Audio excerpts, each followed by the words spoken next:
Film की शुरुआत Ukraine के एक पावर प्लांट में होती है। सीआईए एजेंट जेजे एक पूर्व सैनिक है जो जासूसी में नए हैं। वह रूसी माफिया और एक मध्य पूर्वी आतंकवादी हसन के बीच एक डील में घुसने की कोशिश करते हैं। वे एक खतरनाक चीज जिसे प्लूटोनियम कोर कहा जाता है का सौदा कर रहे हैं जो शहरों को नष्ट कर सकती है। जेजे गलती करते हैं और पकड़े जाते हैं। जब वह हसन से पूछते हैं कि हथियार कौन बनाने वाला है, तो हसन को पता चल जाता है कि जेजे एक जासूस हैं और जेजे के बॉस कैमरे पर यह सब देख लेते हैं। इसके बाद जेजे कई लोगों से लड़ते हैं और हसन को भी हरा देते हैं। पावर प्लांट से बाहर निकलते समय जेजे अपने बॉस को लैंगली में सीआईए को सब कुछ बताते हैं। उनके बॉस डेविड किम नाराज होते हैं क्योंकि जेजे ने मिशन पूरा नहीं किया। चूंकि जेजे ने लगभग सभी को हरा दिया था, वे बुरे आदमी की योजनाओं को नहीं रोक सकते। एक और बुरा आदमी आर के पास दूसरा खतरनाक सामान है और वह अब भी आजाद है। किम जेजे को घर जाने के लिए कहते हैं। जेजे अकेले शिकागो में अपने पालतू मछली ब्लूबेरी के साथ रहते हैं। हम 9 वर्षीय सोफी से मिलते हैं जो अपनी माँ कैट के साथ फ्रांस से यहाँ आई है। सोफी नए दोस्त बनाना चाहती है। स्कूल बस में कुछ बदमाश लड़कियां सोफी की तस्वीर खींच लेती हैं क्योंकि गलती से उसके मुंह पर जैम लग जाता है। किम एजेंटों को विक्टर मार्केस के बारे में बताते हैं। वह एक फ्रांसीसी हथियार डीलर है जो हसन के साथ काम कर रहा था। उसने सोवियत परमाणु बम की योजनाओं को हासिल कर लिया। विक्टर के भाई डेविड ने उसके काम के बारे में पता लगाया और उसे रोकने की कोशिश की, लेकिन विक्टर ने उसे मार डाला। योजना विक्टर को पकड़ने की है इससे पहले कि वह और आर मिलकर एक परमाणु बम बनाएं। किम दूसरे एजेंट क्रिस्टीना से ठंडे मिशनों को संभालने के लिए कहते हैं और जेजे को तकनीकी ऑपरेटर बॉबी बी के साथ जोड़ते हैं ताकि वे कैट और सोफी पर नजर रख सकें क्योंकि वे डेविड का परिवार थे। उन्हें तैयार रहना चाहिए अगर विक्टर कैट से संपर्क करने की कोशिश करता है। बॉबी उत्साहित है क्योंकि वह जेजे के काम की बड़ी प्रशंसक है, लेकिन जेजे को लगता है कि यह असाइनमेंट उनके स्तर से नीचे है। जेजे और बॉबी एक घटिया अपार्टमेंट में रहते हैं जो कैट और सोफी के अपार्टमेंट के समान बिल्डिंग में है। वह उनके अपार्टमेंट में कैमरे लगाते हैं, लेकिन उनका कुत्ता उन्हें देख लेता है और जेजे को पसंद करने लगता है। जब कैट घर आती है तो उन्हें सोफी को यह बताने के लिए निराश करना पड़ता है कि वह अगले दिन उसे आइस स्केटिंग नहीं ले जा सकती है जैसा कि उन्होंने वादा किया था क्योंकि उन्हें अस्पताल में एक और शिफ्ट करनी है। केट अपने पड़ोसियों कार्लोस और टॉड नामक एक दंपति से पूछने की कोशिश करती है कि क्या वे ले जा सकते हैं, लेकिन वे व्यस्त हैं।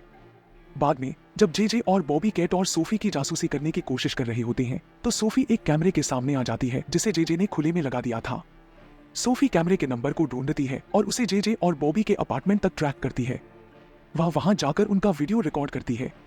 जब जेजे अपनी सफाई देने की कोशिश करते हैं तो सोफी उन्हें धमकी देती है कि वह उनका वीडियो सबको दिखा देगी जब तक कि जेजे उसके लिए कुछ न करे। वह उसे आइस स्केटिंग ले जाने को कहती है जहां जेजे साबित कर देते हैं कि उन्हें स्केटिंग करना नहीं आता। जब सोफी स्कूल की दूसरी लड़कियों से बात करने की कोशिश करती है तो वे उसे नजरअंदाज कर देती हैं और लड़के उसका मजाक उड़ाते हैं। जेजे 2 लड़कों को गिरा देते हैं जिससे उन्हें और सोफी को निकाल दिया जाता है, लेकिन वह उसे आइसक्रीम दिलाकर मना लेते हैं। जब वे अपार्टमेंट वापस लौटते हैं तो केट घबराई हुई सोफी को ढूंढ रही होती है क्योंकि सोफी ने उसे नहीं बताया था कि वह कहां जा रही है। केट जब जेजे को सोफी के साथ देखती है तो गुस्से में आकर उसे मार देती है। सोफी अपनी मां को सब कुछ समझा देती है और केट जेजे से माफी मांगती है। बाद में सोफी सुबह की दौड़ के बाद जेजे को रसोई के सिंक का पाइप ठीक करने के लिए बुलाती है। वह कोशिश करते हैं लेकिन गलती से खुद और केट पर पानी छिड़क देते हैं। केट यह देखकर आश्चर्यचकित होती है कि ये जेजे को पसंद कर रहा है क्योंकि वह आमतौर पर अजनबियों को इतनी आसानी से पसंद नहीं करता। सोफी जेजे और केट को यह मानने के लिए राजी कर लेती है कि वे उसे रात के खाने के लिए रुकने दें। हालांकि बॉबी को यह विचार पसंद नहीं आता क्योंकि वह सोचती है कि जेजे उनके बहुत करीब हो रहे हैं। सोफी जेजे और केट को यह भी मनाती है कि जेजे उसके विशेष दोस्त बने क्योंकि बच्चे अपने माता पिता या अन्य वयस्कों के साथ प्रेजेंटेशन कर रहे हैं। जेजे यह केवल इसलिए मानते हैं क्योंकि सोफी उन्हें धमकी देती है कि वह उनका भांडा फोड़ देगी।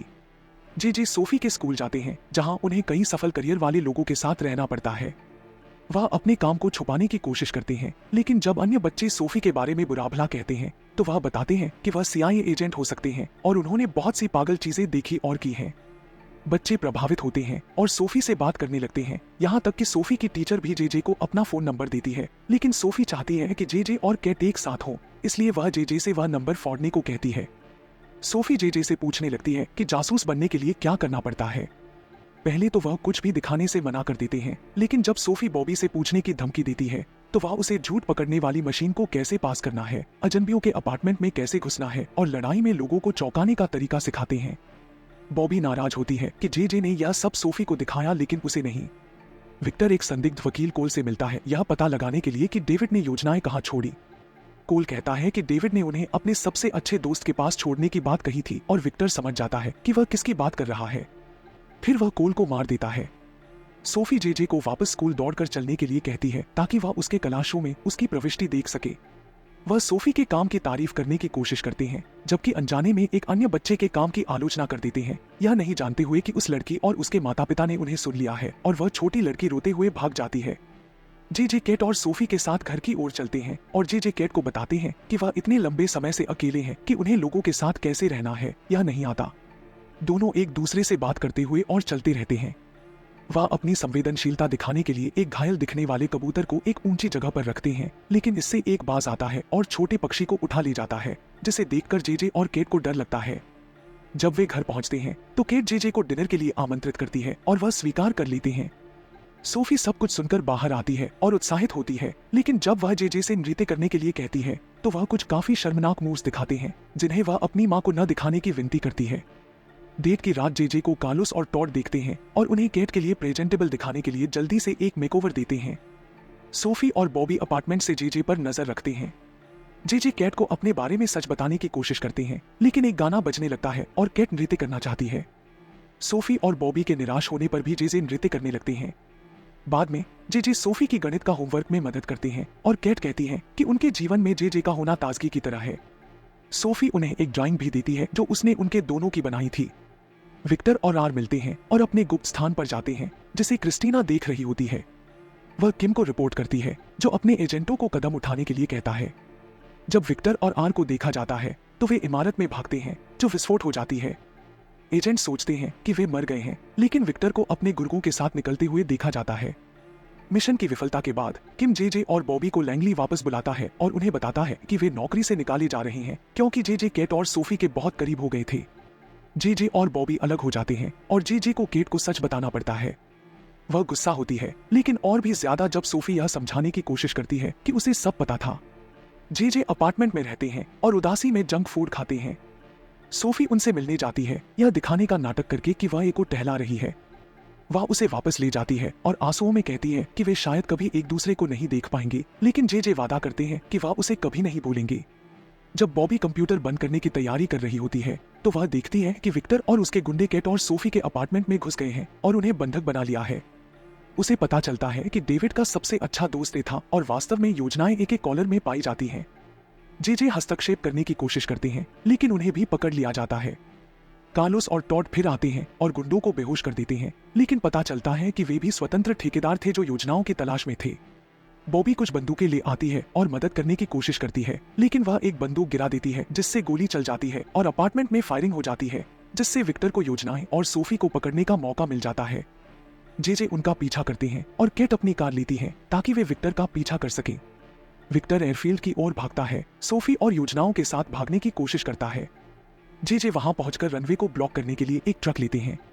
विमान को रुकना पड़ता है, लेकिन टरबाइन ट्रक की एक फ्यूल लाइन काट देता है। जेजे विक्टर से लड़ते हैं, जबकि सोफी खुद को छुड़ाने की कोशिश करती है। वह गलती से विमान के नियंत्रण को छू लेती है, जिससे वह खड़ी की ओर जाने लगता है। जेजे सोफी को बचा लेते हैं, लेकिन विक्टर उन्हें चोट पहुंचाने की धमकी देता है अगर सोफी उसे योजनाएं नहीं देती। वह उसे बॉक्स दे देती है, लेकिन वह फिर भी उन्हें नुकसान पहुंचाना चाहता है। केट विक्टर के सिर पर मारती है और वह बाढ़ पर गिर जाता है और विमान में फंस जाता है।